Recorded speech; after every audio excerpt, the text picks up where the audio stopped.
Hey, it's JK. You know, one comment that I see a lot on many Souls challenge run videos, including my own, is do bare fist only.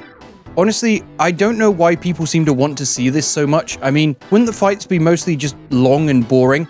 But I actually am kinda interested to try it in Dark Souls 2 for a couple reasons I'll get into. The rules for this run are simple. I will aim to beat all the bosses in Dark Souls 2, and I won't be using any armor or any weapons that do damage apart from my bare fists. I will allow myself to wear rings, and there is one, and just one, situation early on where I will allow the use of consumables to do damage just to help with the setup. You see, Dark Souls 2 is unique in that it has some tech specifically designed for bare fists. Although I had yet to try it myself, I had heard that this means that bare fist could actually be viable, but I did not expect it to end up being one of the most effective builds I've ever tried. So, don't deprive yourself any longer, come with me on this journey. Well, maybe not if you're a pacifist.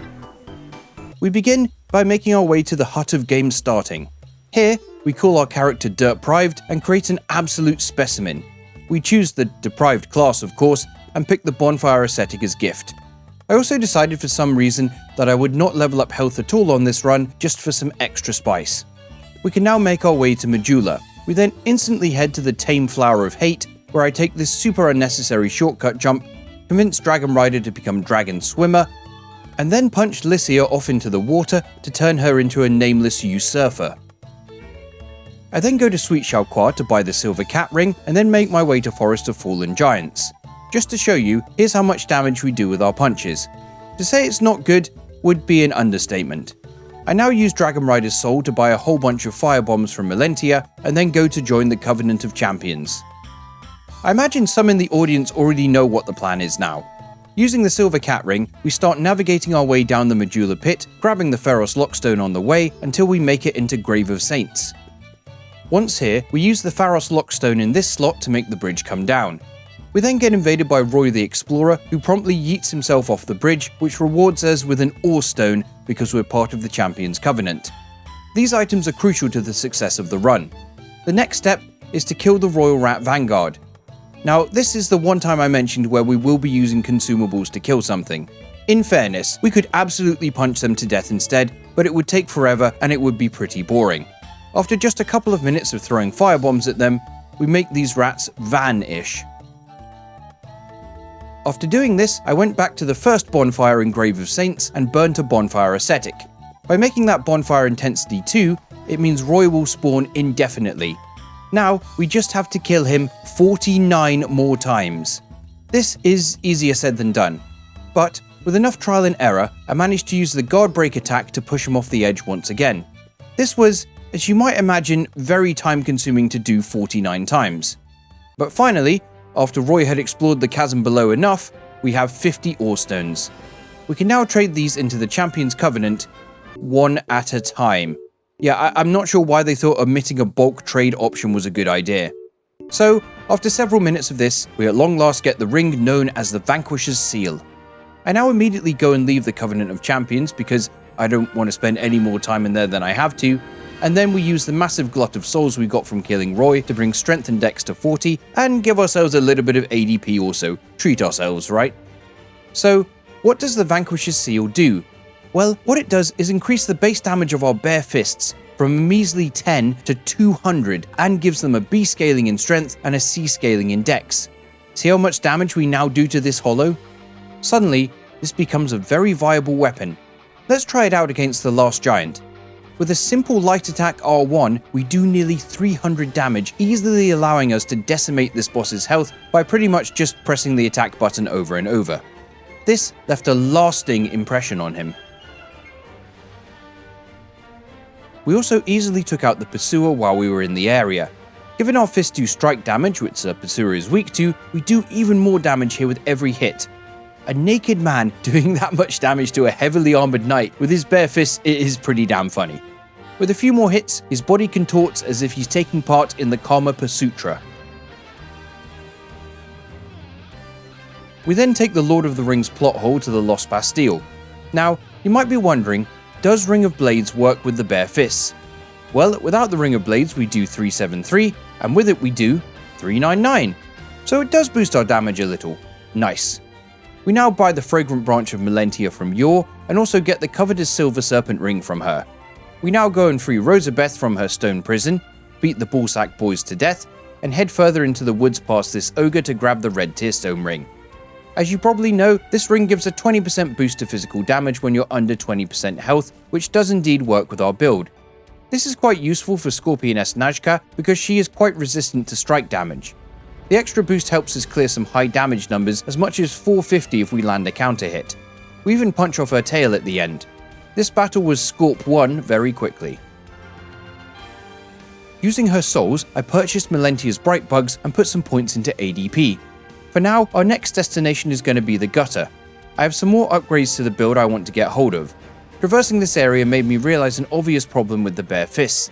The range is absolute trash. Hopefully that won't screw us over later.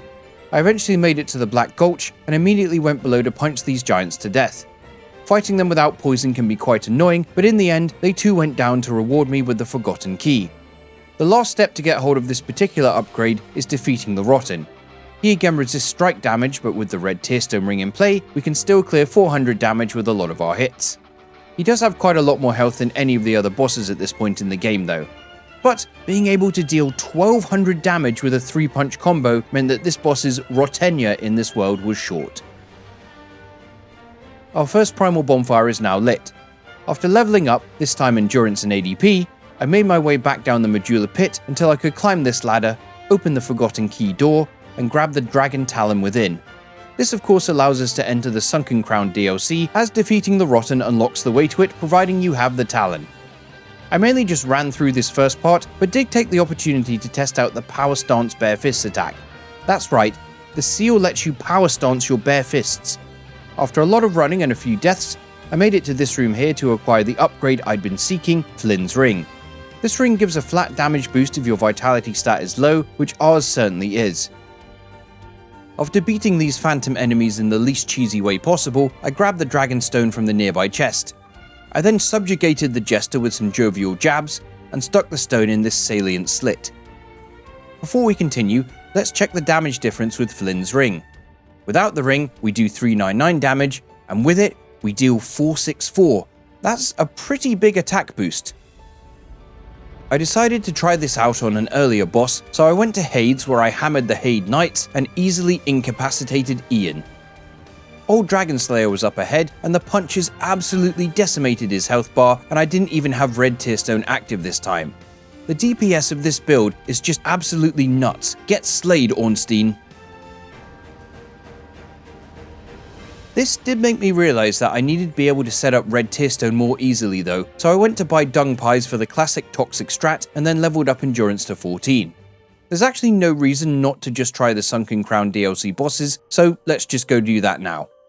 I'm actually going to use a Bright Bug this time in conjunction with the Red Tearstone. Even against Alonne, a DLC boss with high damage resistances, we still clear some pretty significant numbers. By the time she does her first summon, she's already down to about 25% health. I did take one hit from the skeletons, which thankfully did not kill me. I soon managed to punch off the last of her health, keeping my Queen streak alive. Sin the Dragon is of course immediately after Alonne. There's good news and there's bad news here. On the positive side, we don't have to worry about Sin's hide eroding our weapon durability. The bad news is there's a lot of times in this fight where our punches miss because of Sin's weird hurt boxes. I did get kinda lucky here, as Sin didn't fly away quite as much as he tends to sometimes. When he did the Fire Breath attack, we could get a 6-punch combo in, which torched a good chunk of his health. With the last couple of hits to the tail, we take him out. Seems that this sleepy boy slumber-estimated us. We now take the Crown of the Sunken King into our possession. Back at the Nexus, we upgrade Endurance and ADP a bit more. I wish we could say we were finished with the Sunken Crown DLC, but of course we have to do the Gank Squad. Now, it should go without saying, but I decided not to use Red Tearstone here for obvious reasons, the main one being that this is always a really long fight regardless of what you do, and dying would be really annoying. That said, we were still able to do some good damage to Michael Serra until eventually we messed him up super bad. The Grave Robber was the next to fall after succumbing to the deadly affliction known as being punched in the face several times. Varg was so upset about the grave robber's death that he stood mourning in the corner for a while, but not long after, I sent him to join his friend in Valhalla. After getting some more endurance and ADP, our favourite stats right now, I headed to the Lost Bastille where I destroyed this pursuer for the sole reason of just asserting dominance. Then we went to the Rune Sentinels. Without even using a Bright Bug or the Red Tearstone Ring, I destroyed each Sentinel in just 6 punches. 3 presses of L1 was all it took to bring them down. They were barely even presentinel for that long in this fight. I then beat down another pursuer, used a Ferros Lockstone, and went to beat up some little people. The Belfry Gargoyles took about 4 hits to bring down, so for once I was actually able to easily prevent them from ganking me. This was nice not having to fight Bell 3 of them at once. I next went to No Wolf's Man, where everyone got their hell beat out of them, including the Quiet Place monsters on the cliff. With Red Tearstone going, I headed to flex our sentry. I actually got caught by one of the blades, surviving with literally 1 HP in a dream. Luckily, this took a total of only 9 punches to bring down. I might have died if my reflexes weren't fast enough. I now return to the Lost Bastille, where I lit up the fires outside of the Lost Sinners boss room. Time for our second Great Soul boss. I went all in this time with Red Tearstone and Bright Bug. 1 counter hit behind the Lost Sinner consisting of 4 punches took off around 2000 health, which is... wow. That is a lot of damage. A few more hits and we leave her ashes in a cinerary urn.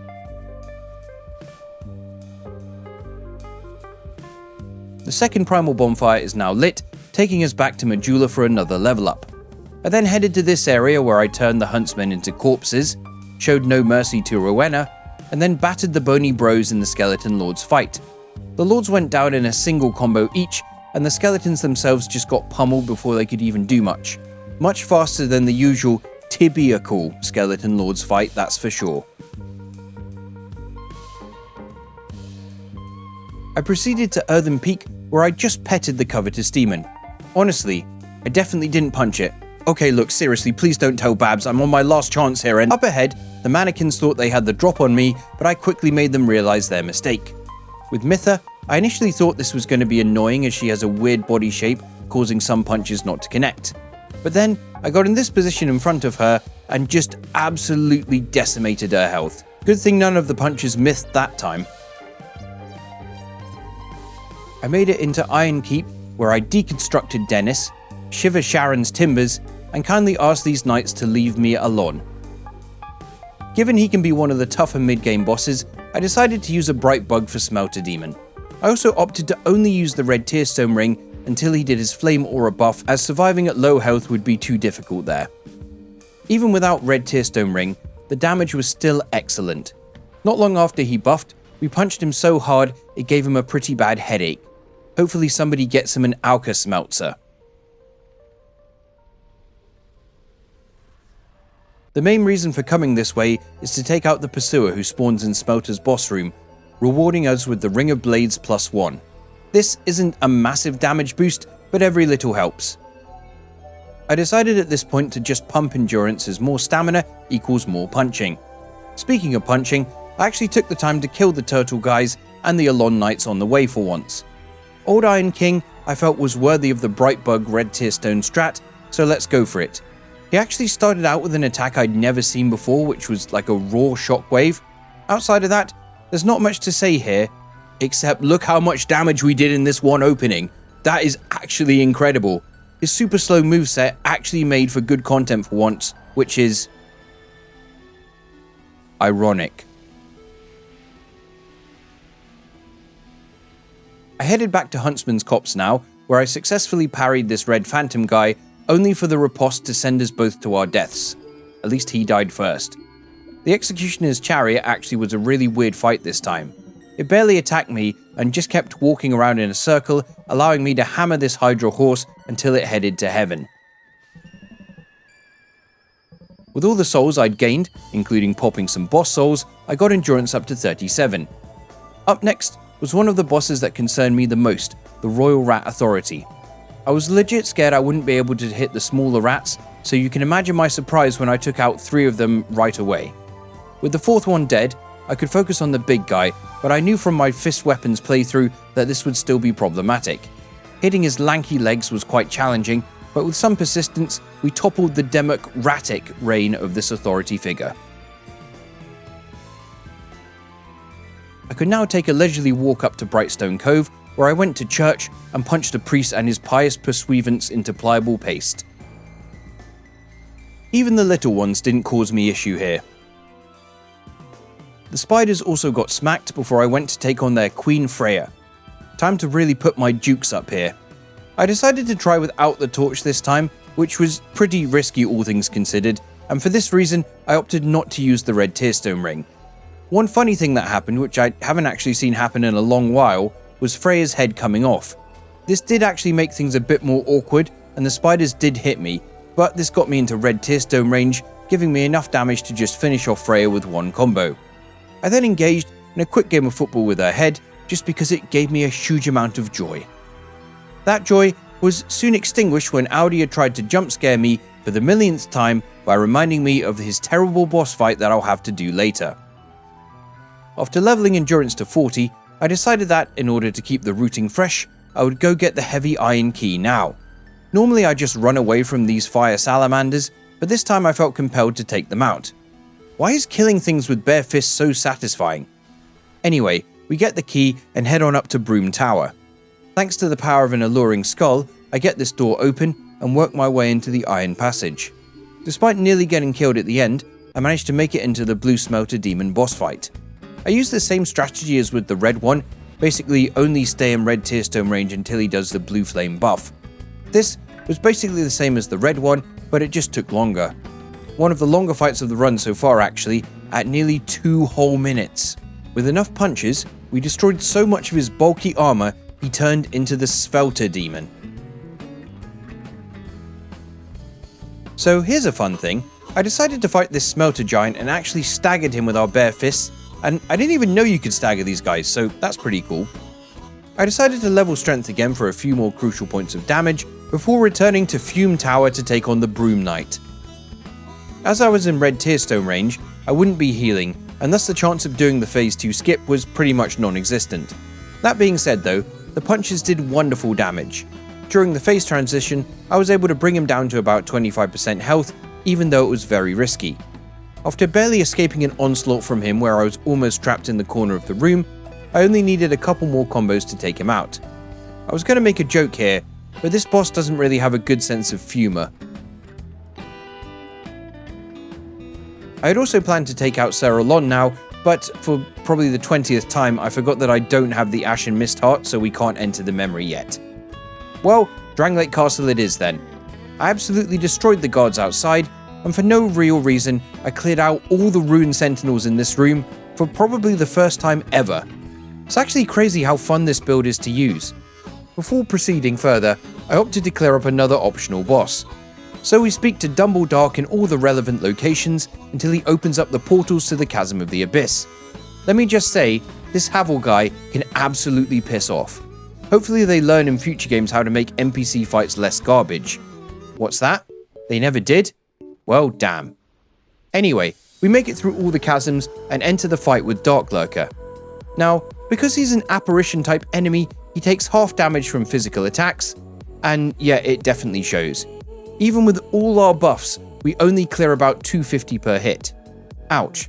That said, he doesn't have that much health relatively, and by the time he enters Splitsville, I've got him down to about 25% health. Things did get a bit hairy with both of them shooting projectiles, but I was able to dark work around that and finish the fight shortly after.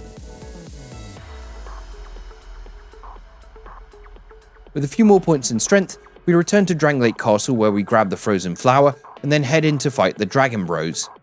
I got the archer to tumble down and somehow killed him with a combo even though I had my back turned to him. DS2 hitboxes working in my favour for once.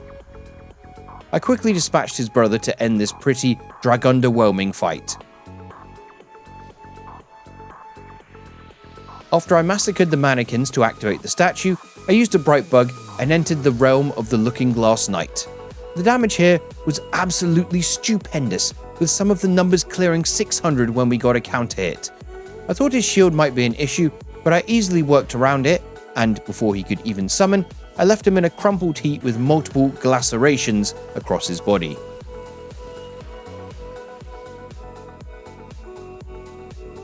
Now, for our next level up, I went with attunement? Trust me, there is a good reason for this. Anyway, onto the Shrine of Fun and Good Times. I was able to give the Archdrakes an arse kicking, as well as crack open the peculiar Kinder Egg for the toy inside. Demon of Song is weak to strike and has wide openings, so you can probably imagine what happened here. That DPS is just unbelievable. 2 openings is almost enough to bring the frog down. At the end, it falls like a giant Korok tree. Audia then again reminds me that I have to deal with his bullshit later, so I took out my anger on these spell spamming idiots up ahead. I then left an impression on these Imperious Knights, drilled the Dragon Rider in this corridor, and then popped yet another bright bug for Velstad. I experienced some similar problems from previous runs where short-range weapons struggle a bit with him because of his awkward leg shapes. But the good news is that when he does the phase transition buff, he leaves himself wide open. Sure, he takes less damage here, but our attack speed was so good that this didn't matter, and he dies Vel before he can get an attack off. Using Velstad's soul, I go to Strayed and get the Sacred Oath Miracle. Now, we can't use this yet because we need 25 faith and 20 attunement, but we'll get there, eventually.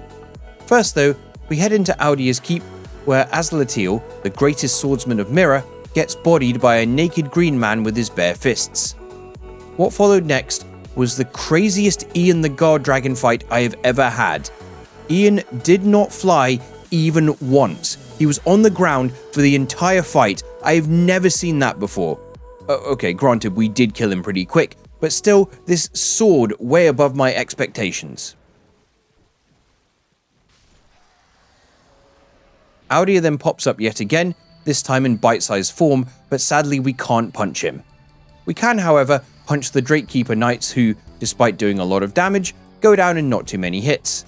The Dragon Champion took much less damage than I was expecting from us, but punch anything enough times and it'll die. I actually did a ring swap for Ancient Dragon, bringing the covetous Silver Serpent ring back in instead of the red Tearstone, as we need a lot of souls now. So, into the toes we go, giving this giant dragon a pedicure with our bare fists. The idea that a beast like this could die from some dude bare fist punching him in his toe crevice is quite hilarious. This was also a much quicker Ancient Dragon fight than usual, clocking in at under 2 minutes total.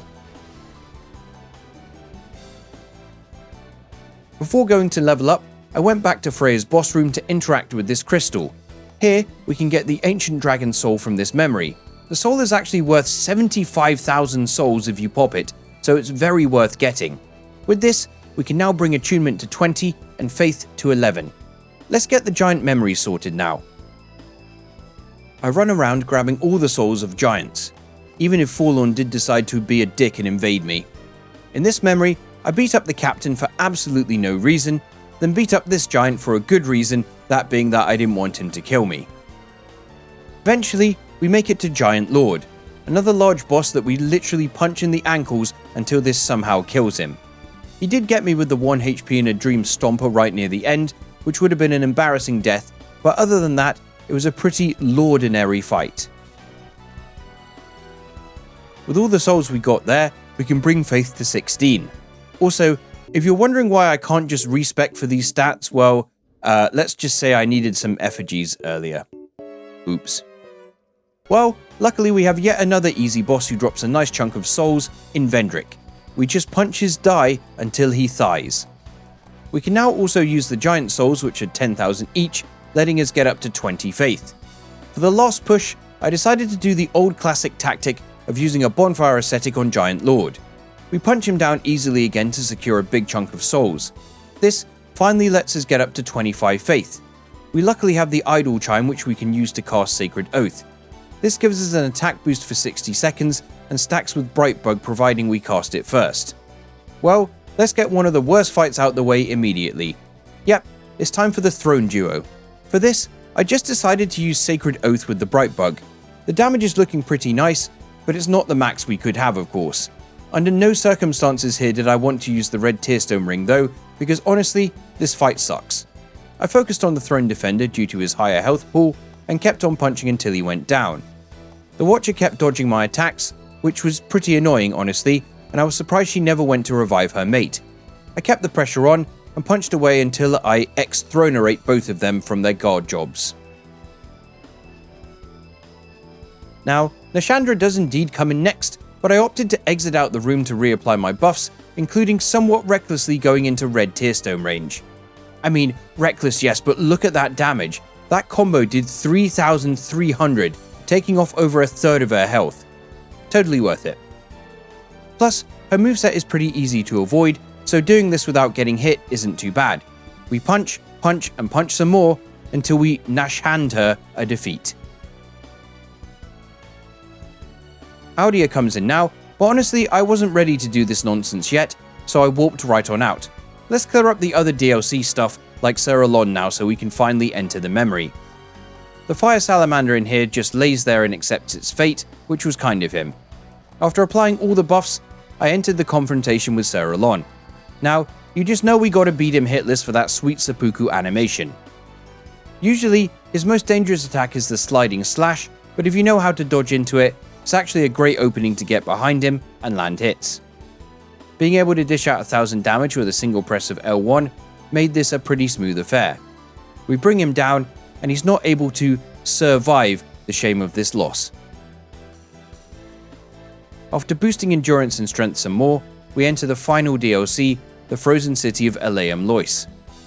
I run through the beginning section, grabbing the S of the priest eye, and then do something to Lemon that you normally only see on his Only Fruits page.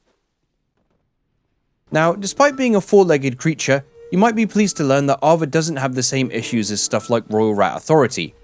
We can actually land hits very easily. The spin around slash is the only thing to be really wary of here. I actually got some pretty good RNG near the end, where Ava did the projectile attack at close range, allowing me to get behind her and land a flurry of fists to floor this frosty feline.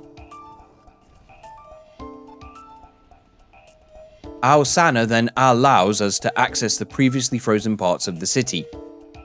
I decided to just keep leveling endurance for more punching, which I next used to knock out Nikolai. I then went and waved at Babs' cuddly friend, freed the Lois Knights around the level, and grabbed the garrison ward key from behind the sentry. Next, I cast many punches at Donna, which sent her away. I freed the last knight, and punched a bunch of holes in Aurheim to make him a true holy knight. It was at last time for the Ivory King. It's a given that there was once again no way I was going into this fight in red Tearstone range, because it's simply too painful. Still, we did do a good job of taking out the knights, although I did hold back at certain points to prevent the king arriving with the knights still active. Once they all died, I recast Sacred Oath and munched a Brightbug as the king made his entrance. I have to say, our knight friend did a great job of drawing the king's aggro to allow us to get some good hits in. He actually didn't even get to try and power up his lightsaber, as we just smoked him too quickly. He had no choice but to bear witness to the bare fists. After grabbing the last DLC crown, I returned to the Hunter's Dream for one more level up. But alas, I had tricked myself into believing the DLC was finished, but I forgot about the stupid frigid outskirts. Alright, let's get this over with. Thankfully, the kitties don't have too much health. I did get some really good RNG where Lud went to do the projectiles right as Zalin was joining, letting me finish him off before it became 2-on-1. Zalin wasn't too tough solo, and I managed to land the finishing hits as she went for her buff animation. I really wish I could outskirt around this place in future runs. Alright, let's finally go and take on Audia. I still went with my full buff setup here, even though Audia would just proceed to waste a lot of that time behind his fire shield. Luckily, due to the moves he chose to use, I did get a lot of openings before he went to phase 2, meaning he had about 20% health remaining. With one more good opening, 3 power stance punches were enough to brutally break his branches and bring the run to a close. So, this was actually one of the best builds I've ever used in Dark Souls 2. I'm not even joking. Okay, range is bad, like there's no excusing that. But the DPS, the attack speed, the stamina usage is all insane. Granted, also the setup is kind of brutal, but it's really fun to use. So if you've never done this before, maybe you'll be inspired to give it a try for the 5th time following this video. But until next time, thanks for watching. I've been JK Leeds. See ya, and have a good one.